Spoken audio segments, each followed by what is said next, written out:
이것이 산과 들에서 자라는 돌나물과의 여러 해살이 풀인 기린초입니다. 기린초는 잎모양이 다육식물과 같이 두툼하면서 육질이 좋기 때문에 식용으로 많이 사용합니다. 기린초는 한겨울에도 고사하지 않고 자라는 우리나라에서 몇 안 되는 식물로 생명력도 강하고 번식력도 강합니다. 기린초는 줄기가 기린의 목처럼 곧게 뻗어 자란다 하여 기린초라 부릅니다. 기린초는 이렇게 별 모양의 작은 노란색 꽃을 피웁니다. 봄에 연한 잎과 줄기를 살짝 데쳐 나물로 무쳐 먹으면 맛이 시고 담백해서 먹기 좋습니다.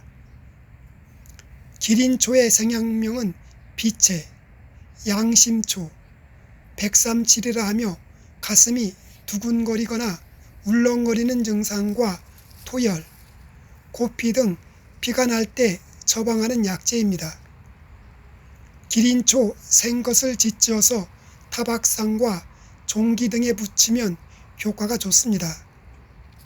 기린초는 동양의 허브로 영양소가 풍부하고 인삼과 비슷한 강장 효과가 탁월해 허약증을 치료해주고 각종 염증을 삭혀줍니다. 그리고 기린초는 여러 가지 출혈 증상을 막아주고 정신을 안정시켜주며 몸속의 독소를 제거해줍니다. 또한 기린초는 혈액순환을 원활하게 해주며 고혈압과 위장질환, 그리고 관절염, 폐렴, 폐결핵, 콩팥에서 생기는 나쁜 증세와 간질병, 타박상, 벌레 물린 데와 종기 등에 사용하면 좋습니다.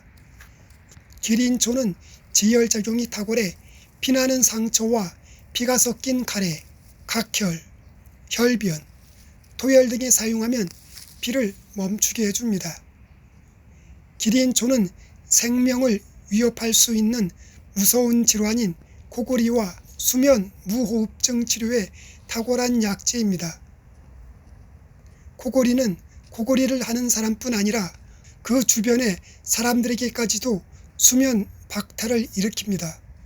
그래서 코골이를 하는 분들은 낮에 졸거나 과민해지며 집중을 하지 못하고 성욕이 감소되는 증상을 보이는 것으로 알려져 있습니다.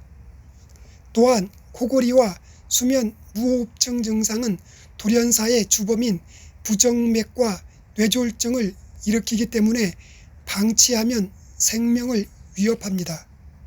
코골이와 수면 무호흡증은 기도가 좁아져서 나타나는 증상으로 평균 10초 이상 숨을 쉬지 않는 무호흡이 1시간당 5회 이상이면 수면 무호흡증입니다.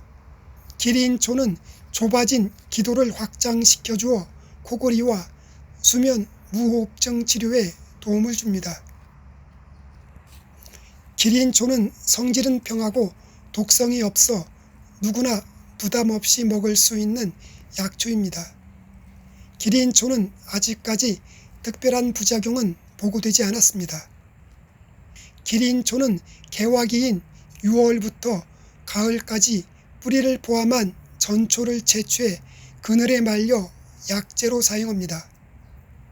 가을에 뿌리는 채취해 잔뿌리는 제거하고 그늘에 말려 약재로 사용하면 기침과 가래 해소에 탁월한 약재입니다.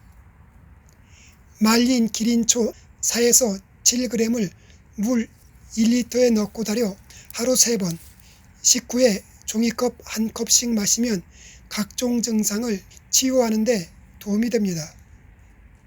기린초는 대단한 약성을 지닌 약초로 기린초 잎과 줄기를 말려서 차로 달여 마시면 최고의 건강 강장보익차가 됩니다.